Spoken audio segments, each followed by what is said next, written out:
究竟 UFO 係咩嚟咧？我聽一樣嘢係靈界創造物質界。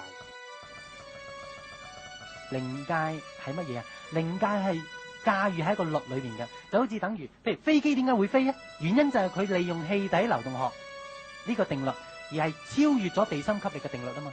但係喺呢個宇宙當中，喺呢個地球當中，有乜嘢係超越自然定律㗎？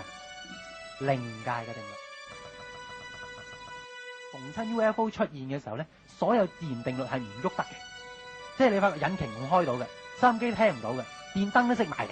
總之包括唔係電子嘅喎，又唔係淨係電波嘅喎，甚至連力學都唔能夠有嘅喎。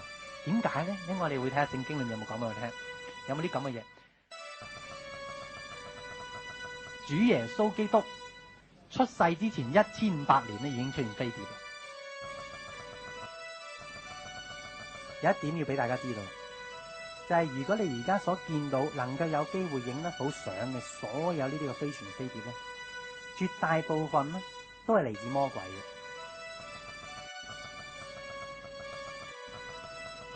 同我左邊見到好多內臟，好多眼球啊、耳骨啊、肺啊、腸啊嗰啲內臟喺度啊，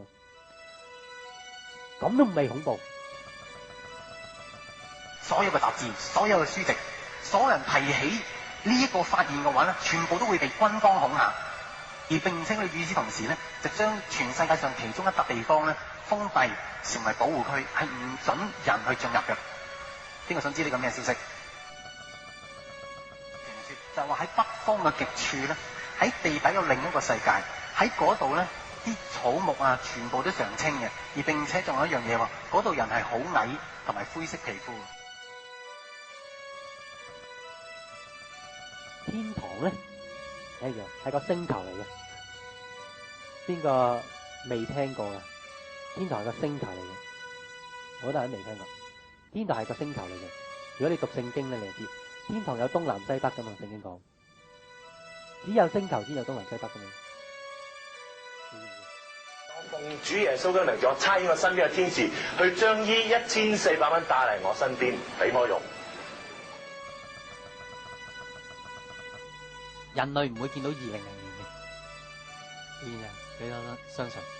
而按住佢咁講法咧，即係話2000年之前7年咧，教會就被提㗎啦，係。咁啊，即係按住佢嗰個睇法咧，就即係由1989年至到1993年咧，應該係被提嘅時間啦。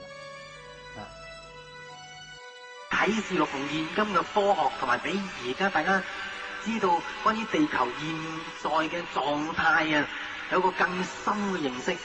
有好多嘅科技咧，會喺我嚟緊呢一篇同埋跟住落去嘅信息當中咧，都會同大家去剖析。我相信你諗都未諗過，聽都未聽過㗎，呢啲嘅新發現呢啲嘅資料。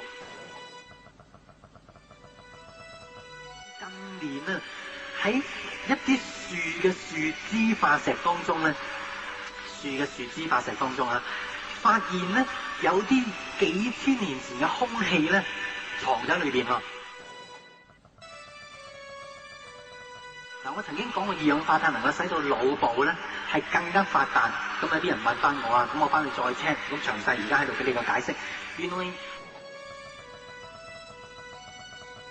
地球絕對唔係過百萬年嘅，因為點解啊？因為睇嗰個絕種速度咧，如果地球超過100萬年咧，神造地球已經係一片沙礫，因為係人都知道風吹啲山就會點樣啊？就會移平。個個都知道，如果河流不斷流嘅時候，佢哋嘅沉積物就會沖晒落海洋，而會使到整個陸地會點樣啊？俾水浸。因為如果你試下只不過將啲水移咗上陸地，移平晒地咧，啲水仍然會整個嘅陸地或者大陸上面嘅。所以如果地球係過百萬年嘅話咧，根本係冇可能，因為呢個世界有河流，已經證明咧係冇可能地球係過百萬年，而呢個世界仲有山，而唔係咧全部已經變成沙礫。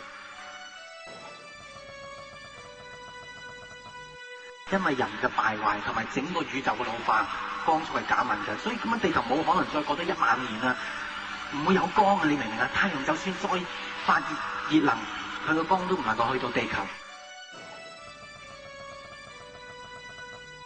全個大自然、全個宇宙係俾一樣超自然嘅力量去維持，而並且因為人嘅罪嘅緣故，宇宙都老化緊。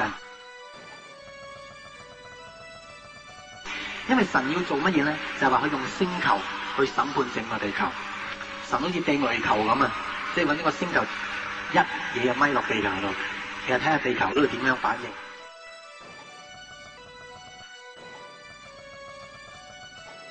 呢段聖經幾千年前已經記載一件咁嘅事，就係我哋嘅太陽，就係世界結束嘅一個時鐘，就係神記載喺啟示錄係一個絕對準確嘅記載。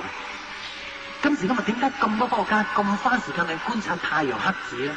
因為太陽黑子就係所有新星產生嘅特徵嚟嘅。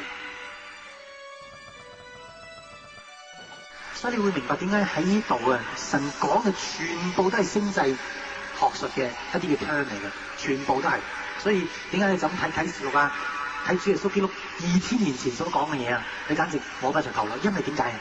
因為佢係誠信真實，佢照直講。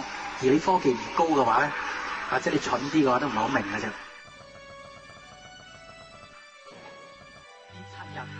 呢7號，神用呢啲嘅災為咗乜嘢啊？聽清楚，同洪水一樣。洪水，神係用洪水殲滅上一個世代，為咗預備下一個世代。神而家用呢啲災，將全地球夷為平地，將全地球所有嘅海島重組過，所有嘅山崗重建過。因為點解啊？因為當煙消雲散之後，你會見翻呢個地球變成伊甸園。神用呢啲嘅災，唔單止係審判，並且用呢啲災去造成啟示錄所講新